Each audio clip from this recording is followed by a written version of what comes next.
माझ्या गोडताईंचं मैत्रिणीचं अगदी मनापासून स्वागत आहे। हे जे टायमिंग आहे म्हणजे सकाळची वेळ आहे आणि मी इकडे बनवत आहे नाश्ता, म्हणजे वरण भातही बनलेला आहे, पण यांच्यासाठी मी सुशेला बनवत आहे। रविवारचा उपवास आहे आणि आज मला गोधडी वगैरे धुवायची आहेत, पण त्या अगोदर मी किचनची सगळी कामं आवरून घेत आहे आणि देवपूजा वगैरे ही सगळी कामं मी सगळ्या कामापासून फ्री होऊनच मगच गोधडी धुवायला काढणार आहे। प्रत्येक वेळी कसं होतं ना, मॉर्निंगला लवकर मी गोधडी धुवते कारण ते व्यवस्थित वाळले जातात, पण आज ना थोडासा गोंधळ झाला कारण आता मी एक वेळा धुवायला सुरुवात केली, एकतर लेट उठलेली आहे। मी विचार केला भरपूर की लवकर उठायचं, पण थोडासा लेट झाला होता आणि सगळी कामं करता करताना भरपूरच लेट झालेला आहे। मग आता मी गोधडी धुवायला जाईन तर बाबा जेवण करायला येतात, मग त्यावेळी ते काम अर्धवट आणि हे काम अर्धवट, एक एक काम माझं व्यवस्थित होणार नाही। तर विचार केला एक एक कामं करायची, एक एक कामं आपण शेवटपर्यंत केली तर जास्त कामाचा गोंधळ होत नाही। नाहीतर असं होतं ना की ते थोडं करा हे थोडं करा, नुसते आपली धावपळ होते आणि एक एक काम व्यवस्थित होईना असं होतं। म्हणून मी किचनपासून फ्री होते, देवपूजा म्हणजे सगळी कामं आवरून घेते, मगच जेही मला धुवायचं म्हणजे आज दिवस जाणार आहे त्यामध्ये। आणि उद्या मला नवं चढवायचं आहे, म्हणजे वीर सवासिनींना आमंत्रण आम्ही दिलेलं आहे की उद्याच्याला या, तर उद्या ही सगळी तयारी आज करणार। मग उद्या थोडीफार नव्याची पूजा वगैरे होणार आहे, सत्यनारायणची कथा वाचवणार आहे, मग त्यासाठी जी तयारी लागणार आहे, जी पूजेची सामग्री आहे त्याची लिस्ट बनवून द्यायची आहे। म्हणजे या वेळेमध्ये खूप असा कामाचा गोंधळ आहे, कारण आता जसं 10 दिवस 11 दिवस मी घरी नव्हते आणि निवांत म्हणजे एकदम टेन्शन फ्री होते, पण जेव्हा आपण घरी येतो ना मग परत आपलं तीच धावपळ चालू होते, परत हे करायचं आहे ते करायचं आहे, त्यांचा आवरून द्यायचं आहे यांचा आवरून द्यायचं आहे, इतकी सगळी जिम्मेदारी आपल्यावरती येते। पण घर सोडून गेलो ना कसली जिम्मेदारी नाही, निवांत एकदम निवांत 10 दिवस कसे गेले अजिबात कळले नाही। छान एन्जॉय केलं मी, सगळं फिरून पाहिलं, सगळ्या देवाचं दर्शन घेतलं, खूप छान वाटलं। व्हिडिओ पण तुम्हाला काही आलेले काही येण्याच्या म्हणजे येणार आहेत, कारण काय झालं ना व्हिडिओ माझे थोडेसे लेट पोहोचत आहेत, मग मी हे व्हिडिओ अगोदर तुम्हाला पाठवत आहे। विचार केला की 2 व्हिडिओ पाठवायचे, पण काल थोडासा गोंधळ झाला त्यामुळे एकच व्हिडिओ आला, टीव्ही रात्री खूप लेट आला तुम्हाला, त्याबद्दल मी सॉरी म्हणत आहे। तर हा एक व्हिडिओ येईल, आणखीन एक मी प्रयत्न करत आहे, म्हणजे देवस्थानी मी गेलेला जो व्हिडिओ आहे ते तुम्हाला पाठवायचा मी प्रयत्न करत आहे, म्हणजे दिवसातून 2 व्हिडिओ मी पाठवून देत आहे। तर हा व्हिडिओ बघा आणि नेक्स्ट व्हिडिओ पण जरूर बघा, म्हणजे तुम्हाला पूर्ण प्रोसेस समजेल, मी कुठं कुठं गेले होते, कुठल्या देवाचं दर्शन झालं, काय काय झालं, पूर्ण मी व्हिडिओमध्ये शेअर केलेला आहे। तर आता मी इकडे बनवत आहे सुशेला, तर त्यासाठी मुरमुरे मी भिजवून घेतलेले, छान पाणी गच्च पिळून काढून ताटलीत ठेवलं आणि इकडे मी कांदा हिरवी मिरची सगळं टोमॅटो वगैरे बारीक चिरून घेतलेला आहे। कढईमध्ये मी 3 चमचे तेल घेतलं, मोहरी जिरं टाकलं, कांदा हिरवी मिरची संग टाकली, परतून घेतल्यानंतर मी कोथिंबीर हळदी पावडर आणि टोमॅटो टाकलेले शेवटला, आणि अर्धी वाटी शेंगदाण्याचा कूट पण टाकलेला आहे। डायरेक्ट आपण शेंगदाणे डाळ हे टाकू शकता, पण मी नाही टाकलं कारण दाताचा प्रॉब्लेम सगळ्यांना आहे, त्यामुळे वाटण केलेलं टाकलेलं आहे। मिक्स केलं, चवीपुरतं मीठ टाकलं, फोडणीमध्ये टाकून मी मिक्स केलं। सुशेला असा नाश्ता आहे ना, सुशेला असो पोहे असो झटपट बनतात, जास्त वेळ लागणार नाही ते बनवण्यासाठी, पण खाण्यासाठी खूपच टेस्टी। आणि इकडे हे जे आरतीचं ताट आहे ते पण मी पाणी टाकून ठेवलं, कारण खूप दिवसाचा गॅप झालेला आहे आणि ते एकदम चिकट झालेत, कारण प्रत्येक गुरुवारी आम्ही आरती लावतो, त्यामुळे ना ते ठेवूनच धूळ वगैरे जमली की चिकटपणा येतो त्यावरती, आणि मी नव्हते त्यामुळे त्याला कोणी क्लीन केलेलं नाही, काही नाही, सगळं जिथल्या तिथं राहिलेलं आहे। तर मी आता हे सगळ्यामध्ये पाणी भरून ठेवलेलं आहे, म्हणजे व्यवस्थित भिजल्यानंतर आपल्याला क्लीन करायला जास्त वेळ लागणार नाही। तर आता मी करत आहे देवपूजा, पाणी वगैरे मी भरून घेतलेलं आहे आणि विचार होता की देवांना पण पितांबर लावून स्नान घालायचा, पण नाही आता खूप लेट होणार आहे म्हणून म्हणलं जे देवांना फक्त स्नान घालून देवपूजा करूया। आणि गुरुवारी मात्र मी देवांना पितांबर लावून स्नान घालत असते, पूर्ण देवाची डीप क्लिनिंग होते। तसं तर आता 2 गुरुवार गॅप झालेलाच आहे, आता जो येणारा गुरुवार आहे त्या गुरुवारी मी सगळं काढणार आहे, कारण थोडंसं झालेलं आहे। तर असं म्हणलं कारण आता थोडंसं कामाचा गोंधळ खूप आहे, तर होणार नाही, आता सगळी कामं मी व्यवस्थित करत बसेल ना खरंच मला लेट होणार आहे, जी माझी हातातली कामं आहेत ते होणार नाहीत, कारण उद्या सत्यनारायणची कथा आहे, त्यामुळे सगळी तयारी मला आजच करून ठेवायची आहे। वाती वस्त्रमाळा हे सगळं दुपारी करणार आहे, परत गोधडी वगैरे हे सगळं धुवायचं आहे आणखीन। तर देवपूजा मी केलेली आहे, देवांना स्नान घातलं, देवपाट्यावर विराजमान केलं, हळदी कुंकू चंदन वाहिलं, फुलं वाहिलेली, दीप प्रज्वलित केला, धूप लावलेली आहे, तुळशी पूजन उंबरा पूजन झालेलं आहे, तर पूजेचं काम कंप्लीट झालं। परत किचनमधली थोडीफार कामं झाली, आता स्टँड घेऊन वरती चढलेली आहे, दिनेश गेला आहे गॅरेजला। तर अशी कामं करताना थोडीशी भीती वाटते, कारण आपल्याला जे आहे ना बॅलन्स होत नाही, आपलं शरीर जे आहे ना इकडल्या तिकडे झुकत असतं, त्यामुळे उंचावरती चढणं मला थोडीशी भीती वाटते, म्हणून दिनेशचा वेट करत होते, पण आणखीन आलेला नाही, तर म्हणलं आता कुणाचाच वेट नको, जी कामं आहेत पटकन आवरूया। तरी पातेले वरी ठेवलेले होते जे मला गोधडी धुण्यासाठी लागणार आहेत, माझ्याकडे मोठं टोपलं वगैरे हे ते नाही आहे, छोटे आहेत, ते पातेले व्यवस्थित आहेत आणि यामध्येच मी गोधडी धुणार आहे। तर दोन्ही पातेले मी काढून घेतले वरचे, आणि इथं ना झोका घातलेला आहे, मी जेव्हा प्रयागराजला आम्ही गेलेलो होतो ना त्यावेळी वेदिका आणि सोनल घरी होते, तर त्या दोघींना म्हणजे झोका खेळावासा वाटत होता, मग इथं जे दावं होतं ना वरती बांधलेलं होतं लटकण्यासाठी, तर ते दावं ना खाली करायला दिनेशला झोका केलेला आहे त्याचा, आणि इथलं टी टेबल पण काढलेलं होतं, टी टेबल मी परत आणून ठेवलं हॉलमध्ये, आणि झोका मात्र सोडता मला येतच नव्हता, भरपूर वेळ प्रयत्न केला, मी ते म्हणजे गाठच सुटत नव्हती, एवढी पक्की बसलेली आहे. तर मला असू दे, मला दिनेश आल्यानंतर सोडेल किंवा दिनेशचे पप्पा सोडतील. आता मी माझी कामं करते. आता यामध्ये वेळ घालेन तर आधी भरपूर वेळ जाणार आहे. तसं तर ऑलरेडी खूप सारा म्हणजे खूप लेट झालेलं आहे मला. सोफ्याचे कवर, पडदे हे सगळं काढायचं आहे. जे दाराचे पडदे, स्टोनचे पडदे आहेत, जे इथं फुलं वगैरे लावलेले आहेत, मी तोरण बांधलेलं आहे फुलाचं, सगळं काढून मला धुवायचं आहे. म्हणजे एक असतं की काशीला गेल्यानंतर साफसफाई करायची नाही असं म्हणत आहे. तर काही झाडझटक मी करत नाही आहे. पण हे जे पडदे वगैरे लावले तर खूप धूळ जमलेली त्यावरती, त्यामुळे ते एक वेळा धुवून मी परत लावणार आहे. तर आज बघू शकता किती कामाचा गोंधळ आहे. खूप ही बारकी जी छोटी कामं असतात त्यामध्येच वेळ जास्त जातो. आणि आज आवाज तुम्हाला थोडासा व्यवस्थित येणार नाही, कारण माझ्या तोंडामध्ये ना फोड आले आहेत, म्हणजे म्हणतात ना तोंड आलं. त्याला ना थोडंसं तोंड आलं म्हणलं ना, आता घरामध्ये काय म्हणलं, तुला आणखीन एक तोंड आलं का काय असं म्हणलं जातं. म्हणून मी तुम्हाला म्हणलं की तोंडामध्ये फोड आलेले माझ्या जिभेला, त्यामुळे व्यवस्थित मला बोलता येत नाही. एक बोलत आहे तर दुसरंच निघत आहे, म्हणजे तितकं समजत नाही, बोलणं कंप्लीट येत नाही असं झालेलं आहे. आणि सर्दी तरी झालेलीच आहे, त्यामुळे पण आवाज व्यवस्थित येत नाही. त्याला थोडंसं इग्नोर करा, सॉरी म्हणत आहे. आणि आजचा पण व्हिडिओ लेट येत आहे, कारण आज पण आम्ही पूजा मांडलेली आहे 2 दिवस. म्हणजे काल होते सत्यनारायणची कथा, म्हणजे काल आम्ही वीर सवाशीन जीव घातलं. तो व्हिडिओ तुम्हाला लवकरच येईल, म्हणजे नेक्स्ट व्हिडिओ तोच येईल तुम्हाला. आणि आज जी पूजा मांडलेली आहे ते वृद्धशंकरची आहे. म्हणजे काशीला जाऊन आल्यानंतर वृद्धशंकर ही पूजा घरात मांडली पाहिजे, कथा वाचवली पाहिजे, म्हणून आज ही पूजा केलेली आहे. आणि आम्ही देवबावणे केलेले आहेत. म्हणजे आज पण तसाच गोंधळ, काल तरी खूपच होता, आज पण तसाच गोंधळ झाला. मॉर्निंगपासून धावपळ चालू आहे, त्यामुळे मला व्हिडिओ एडिट करणं किंवा व्हॉइस ओव्हर देणं हे जमलेलं नाही आहे. म्हणजे आता 4-5 दिवस तरी मी माझ्या डेली रुटीनमध्ये येणार नाही आहे, कारण खूप धावपळ चालू आहे या वेळेमध्ये.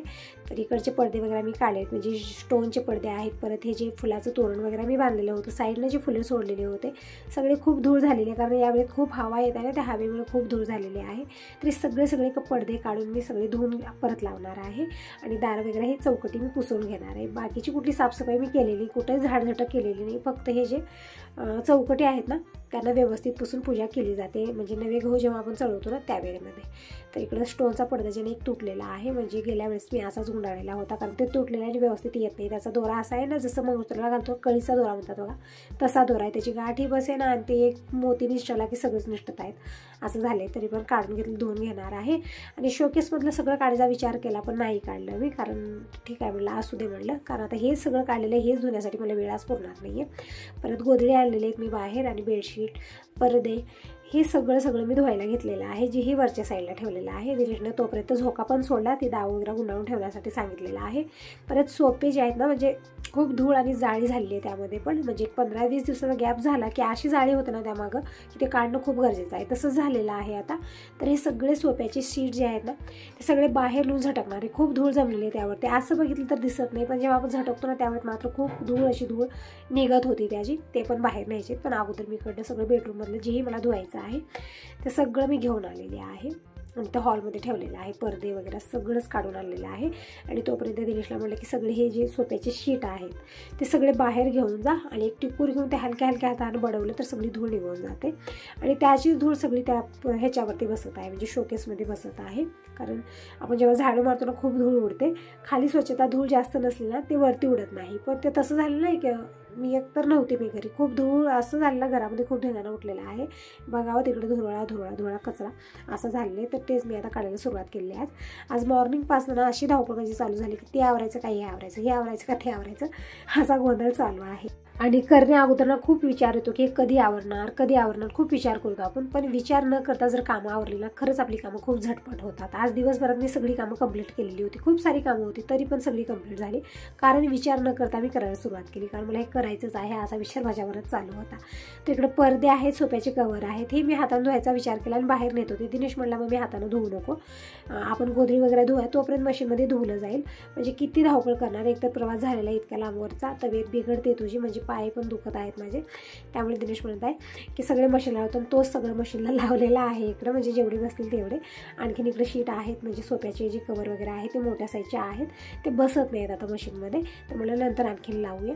तर जितके बसले तितके लावलेले आहेत, म्हणजे 6 किलोची मशीन आहे, जास्त मोठी नाही, त्यामुळे जास्त लावलेलं नाही आहे. जितकं बसलं तितकं लावलं आणि अगदी लिक्विड टाकून दिनेश हे मशीन चालू करेल तोपर्यंत मी हे जे पडदे आहेत स्टोनचे ते हातानंच धुवायचे, त्यामुळे मी बाहेर घेऊन जाते सगळे बकेटात भरून.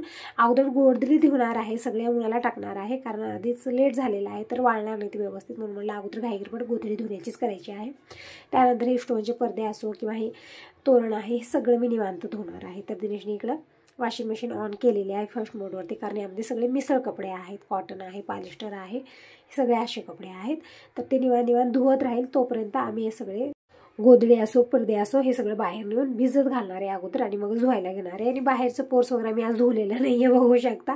मॉर्निंगला मी गेट काढलेलं होतं बाहेरचं, आणखीन मी ते ओढलेलं नाही, कारण इथली कामं तशीच राहिली आहेत माझी. एकच विचार की पटकन सगळं आवरायचं आणि मला ते धुवायचं आहे. तर बाहेर धुवून परत ह्याचं पाणी जाणार आहे, मग दुपारी तिपारी कामं होणार, म्हणून असू दे म्हणलं. आणि तसंच मी सगळी कामं बाकीची आवरली. तिथे काही कवर वगैरे मी जमा केलेली होती, कारण इकडे तिकडे टाकेन तर परत आपल्या दारासमोर येतात ते हवेनं. तर मी काय करते, इकडे तिकडे न टाकता एकत्र जमा करून ठेवते, ते कितीही दिवसाचे असो. मग नंतर एकत्रच सगळं पेटून देते. दिनेशने सगळं पेटून दिलेलं आहे आणि तिथली जागा स्वच्छ करून घेतली. तिथं आता गोधडी वगैरे आम्ही धुवणार आहोत. आणि सोप्याचे सीट सगळे दिनेशने बाहेर घेऊन गेलेले आहेत सगळे, कारण त्यामध्ये धूळ खूप आहे. इथं जर मी ते धूळ काढेन तर सगळं त्या इकडे शोकेसवरती उडतं, म्हणून मी काय सगळं बाहेर घेऊन गेलेलं आहे ते, म्हणजे बाहेर झटकून ते आतमध्ये आणणार आहे. आणि सोपे अगोदर मी पुसून घेते. खूप जाळ्या झालेल्या आहेत, म्हणजे 15-20 दिवसाचा गॅप झाला ना, त्याच्या कडा कोपऱ्याला खूप अशा जाळ्या जमत आहेत खालच्या साईडला, जिथं आपला हात जात नाही, आपली नजर जात नाही, तिथे जाळी असो पाला असो आपापलं घर बनवून बसतात, ते तसंच झालेलं आहे. तर सगळे सोप्याचे शीट बाहेर आणून ठेवलेले आहेत. आणि तिकडच्या साईडला एक टिक्कूर आहे. दिनेशला मला हातानं केलं तर हे निघणार नाही धूळ व्यवस्थित, एक टिक्कूर घेऊन हलक्या हातानं बडवायचं, म्हणजे पूर्ण धूळ निघून जाते. तर असं बघितलं तर खूप छान वाटत आहे. ते धूळ वगैरे काहीच दिसत नाही, पण खूप धूळ यामध्ये निघालेली होती. म्हणजे असं वाटत होतं की किती दिवस झाला आम्ही झटकलेलं नाही, तितकी धूळ यामध्ये निघालेली होती. तर दिनेश म्हणत होता, मम्मी तू बाकीची कामं आवर, मी झटकतो तोपर्यंत. तर ठीक आहे म्हणलं, मी सोफा तोपर्यंत स्वच्छ पुसून घेते. तिकडे कोरडा कपडा घेतलेला आहे, कोरड्या कपड्यानंच पूर्ण सोफा मी झटकून घेत आहे, कारण खूप धूळ जमलेली आहे खालच्या साईडला. वरच्या साईडला तितकं नसतं, पण खालच्या साईडला जिथं आपली नजर आणि हात जात नाही तिथं मात्र धूळ जाळी खूप सारं जमलेलं आहे. तर ते सगळं मी व्यवस्थित झटकून घेत आहे आणि पुसून घेत आहे. म्हणजे जिथं सोफा ठेवलेला होता तिकडच्या त्या भिंतीकडेही तसं धूळ झालेली आहे, कारण तिथं पण हात जात नाही आपला, तसं झालेलं होतं. तर सगळं मी झटकलं आणि घर एकदम असं भगा असं वाटतं, एकदम मोठं, कारण पडदे काढलेले आहेत ना, त्यामुळे ते आपण पडदे लावतो हे ते लावतो ना, त्यामुळे खूप सुंदर असं घर वाटतं. आणि जेव्हा आपण काढतो ना वेगळंच वाटतं, एक तसं झालं आहे. आता सगळं धुवायला घेतलं, खूप मोठं असं घर वाटतं आहे, वेगळंच वाटत आहे. तर सगळे मी सोपे जे आहेत ना ते व्यवस्थित पुसून घेतले. तोपर्यंत दिनेशने सगळे हे जे सीट आहेत सगळे झटकून घेतलेले आहेत. आणि आता म्हणलं पाणी वगैरे पडेल इथं, कारण आता इथं गोधडी धुवायची आहेत. तर अगोदर सीट नेऊन सोप्यामध्ये ठेवूया सगळे, म्हणजे पाणी वगैरे पडायची भीती राहणार नाही. मग त्यानंतर सगळं धुवायला घेणार आहे मी. आणि ही जी माती आहे ना ती मथुराहून आम्ही आणलेली होती, तर ती माती मी तुळशीत टाकत आहे. म्हणजे कालच मी तुळस लावलेली आहे दुसरी, अगोदरची तर खूपच हाडकून गेलेली होती, पूर्ण वाळून गेलेली होती. ती काढून मी दुसरी तुळशीचं रोप लावलेलं आहे काल, आणि व्यवस्थित फुटलेलं आहे, म्हणजे छान वाटत आहे, एकदम छान असं खुललेली त्याची पानं. आणि ती मथुराहून आणलेली माती पण मी तुळशीमध्ये टाकलेली आहे.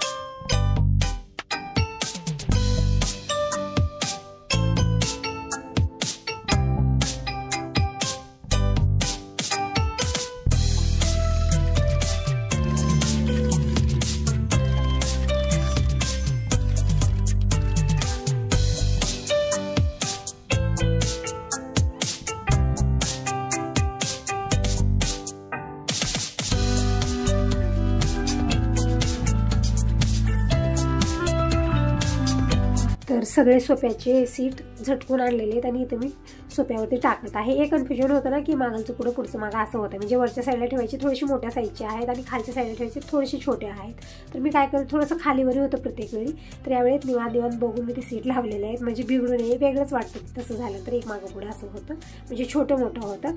आणि इथं जी पडदा होता समोर जे मेन गेटला लावलेला होता, मेन दाराला, तिथं पाल बसलेलं मला काढताच येत नव्हतं. दिनेशला म्हणलं तू काढून दे, मला भीती खूप वाटत होती त्या पालाची, खूप भीती वाटते. तर मी काढत होते, ती पाल आली तिथे मी सोडून दिलं ते. परत इकडे दिनेश आता काढत आहे. इथे जे तोरण वगैरे लावलेले किंवा पडदा लावलेला आहे उलनचा, ते सगळं दिनेश काढून दे. खूप धूळ जमली आहे त्यावरती, ते विचारूच नका असं झाले, त्याची अवस्थाच बिघडून गेलेली आहे. तर दिनेश इकडं काढत आहे ते, म्हणजे काढण्यामध्येच आम्हाला आरामात 1 ते 1.5 तास निघून गेला हे सगळं करण्यामध्ये. ते गोधडी घ्यायला लेटर झालेलं आहे. तर असं म्हटलं ऊन छान आहे तर दिवसभर ते हरकत राहील, कारण आता ही छोटी मोठी कामंही करणं गरजेचं आहे. आणि आज एकच दिवस आहे माझ्याकडे टायमिंग, कारण उद्या आम्हाला नवं चढवायचं, म्हणजे उद्या सत्यनारायणची पूजा, वीर सवाशिणी येणार, म्हणजे पाहुणे येणार. तर हे सगळं मग उद्या काहीच होणार नाही, जे हे करायचं आहे आज एक दिवसामध्ये मला ही सगळी कामं कंप्लीट करायची आहेत। तर सगळे स्टोनचे पडदे, फुलांचे तोरण सगळं काढून एक बकेट भरलेलं आहे आम्ही आणि आता गोधडी धुवायला घेतलेला आहे। म्हणजे हे नंतर धुणार आहे कारण ह्या हडकतात व्यवस्थित, गोधडी मात्र जाड असतात त्यामुळे थोडासा वेळ जास्त लागतो आणि ऊन पण जास्त लागतं।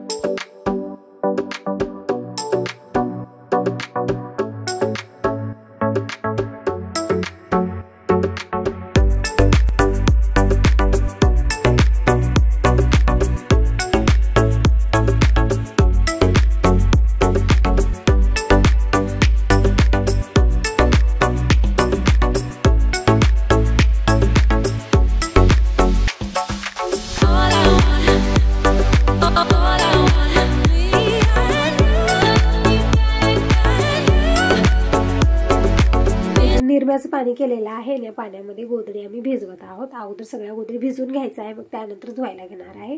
आणि गोधडी स्वच्छच आहेत, मी परवाच धुवलेले होते, त्यामुळे फक्त पाण्यामध्ये आम्हाला तुडून काढायचं आहे कारण आता बडवण तर भरपूर त्यामध्ये एनर्जी लागते। आणि असं झालं माझी अवस्था खूपच या वेळेमध्ये की काही काम करायचं म्हणजे एक एनर्जीची कमीपणा म्हणतो ना, एक कमी जाणवत आहे। त्यामुळे म्हटलं तुडवलेलंच ठीक आहे कारण तितकं ते घाणी झालेली नाहीत, व्यवस्थित आहेत। फक्त आम्हाला म्हणजे हे नवं चढवण्या अगोदर आपल्याला गोधडी धुवायचीच असतं कारण आपण सत्यनारायणाची पूजा करतो, परत कथा वाचवतो, त्यामुळे हे सगळं करणं गरजेचं आहे म्हणून हे सगळं केलेलं आहे। तर दिनेश इकडं एक गोधडी धुवलेली आहे, म्हणजे असं अशा पद्धतीने तुडवलेली आहे। आणि इकडे जी मी दुसऱ्या पात्र्यामध्ये आणखीन एका पाणी घेतलं आणि त्यामध्ये गोधडी बुडवून काढलेली आहे आणि इकडे वरती ठेवलं, म्हणजे जे हे एक्स्ट्राचं पाणी आहे ते सगळं निचरा होत राहील तोपर्यंत बाकीच्या गोधडी मी धुवून घेणार आहे। जास्त मी काढलेली फक्त 4 ते 5 गोधडी घेतलेले आहेत, बाकीचे जे पडदे आहेत, बेडशीट आहे, सोफ्याचे कवर आहेत, हेच खूप सारं झालेलं होतं आणि ते सगळं मी मशीनला लावलेलं आहे कारण हाताने धुवेन ना खरंच बघा पूर्ण दिवस जाणार आहे, होणार नाही ते लवकर आणि व्यवस्थित पिळता येत नाही आपल्याला, त्यामुळे ती व्यवस्थित हडकणारी नाहीत। मशीनमध्ये कसं कपडे जेही घालतो आपण ड्राय होऊन येतात आणि हडकण्यासाठी जास्त वेळ लागणार नाही। तर हाच होता आजचा छोटासा व्हिडिओ कसा वाटला नक्की सांगा। पहिल्यांदा बघत असाल तर चॅनलला सबस्क्राईब जरूर करा आणि लाईक करायला अजिबात विसरू नका आणि कमेंट करून नक्की सांगा। तुमचे कमेंट जेव्हा मी वाचते ना मी खरंच खूप मोटिवेट होते, मला खरंच खूप छान वाटतं। तर जरूर असे सुंदर तुमचे कमेंट करत जा आणि कशी व्हिडिओ बघायला आवडतील ते पण मला नक्की सांगा। तर इकडं सगळी गोधडी धुवून झालेली आहे, आता मी पडदे धुवायला घेतलेले आहेत आणि दिनेशला म्हटलं तोपर्यंत सगळ्या गोधडी वरती नेऊन उन्हाला टाक आणि मी सगळे पडदे वगैरे धुवून घेते, पोर्स धुवते। तर बाय बाय, टेक केअर।